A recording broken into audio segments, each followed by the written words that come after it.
Assalamualaikum warahmatullahi wabarakatuh.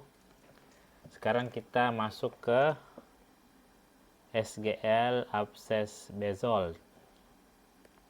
Apa itu absces Bezold?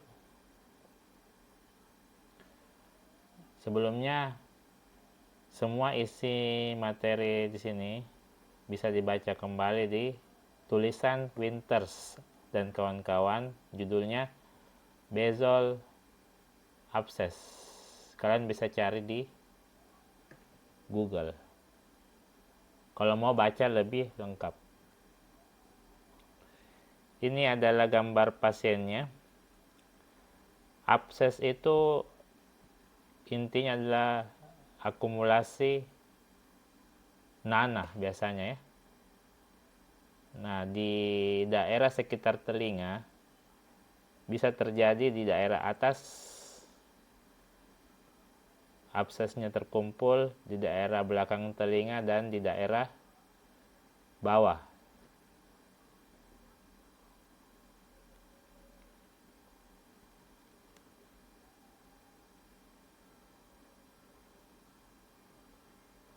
Jadi yang di daerah bawah ini itulah namanya absces Bezold.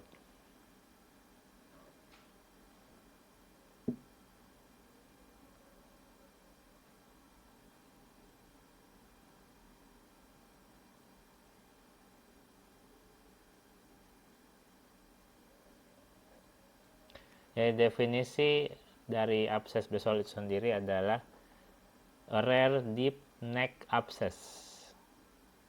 Jadi absces di leher bagian dalam yang jarang merupakan is an intratemporal complication of a coalescent mastoiditis. Jadi dia adalah merupakan komplikasi intratemporal dari mastoiditis.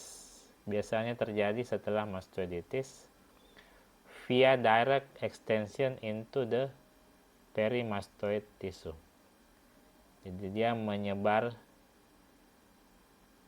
secara langsung ke jaringan di sekitar perimastoid.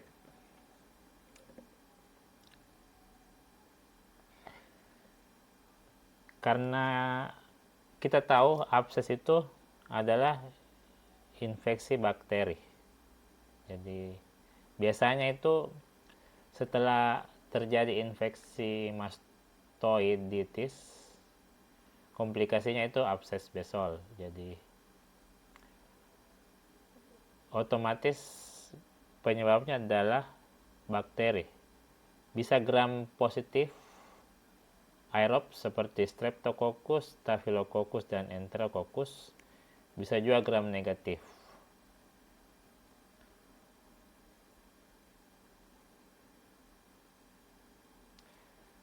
Apa gejala dari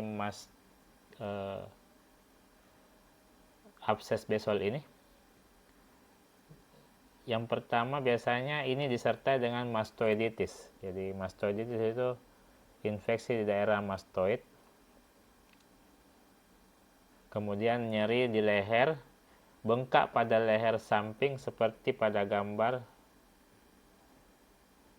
ini ya.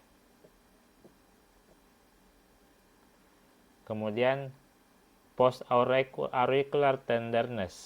Jadi ada, kalau dipencet itu kayak tender. Dia masuk keluar kayak bengkak begitu. Kemudian ada gangguan telinga, nyeri telinga, otalgia. Biasanya ada otore atau sekret pada telinga, otore. Kemudian ada gangguan pendengaran. Jadi kita tahu ini adalah biasanya awalnya itu adalah infeksi telinga tengah ya. Infeksi telinga tengah itu yang menyebabkan ini terjadi juga, otalgia, ada nyeri telinga, kemudian ada sekret, kemudian ada hearing loss, gangguan pendengaran. Jadi komplikasi dari infeksi telinga tengah ini yang menjadi penyebab dari abses besol ini. Karena penyebabnya adalah kuman atau bakteri, maka otomatis antibiotik adalah terapi utamanya. Jadi kita harus memberikan antibiotik yang spektrum luas biasanya supaya bisa mematikan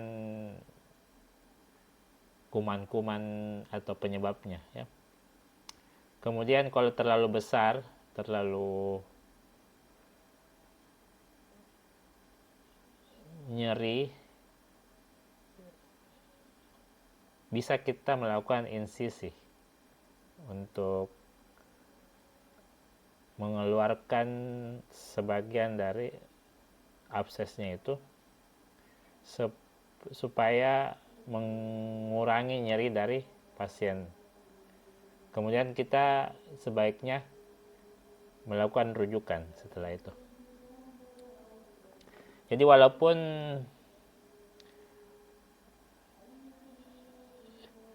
agak cukup jelas bahwa bengkak itu adalah abses besol mungkin, tapi ada juga diagnosa bandingnya.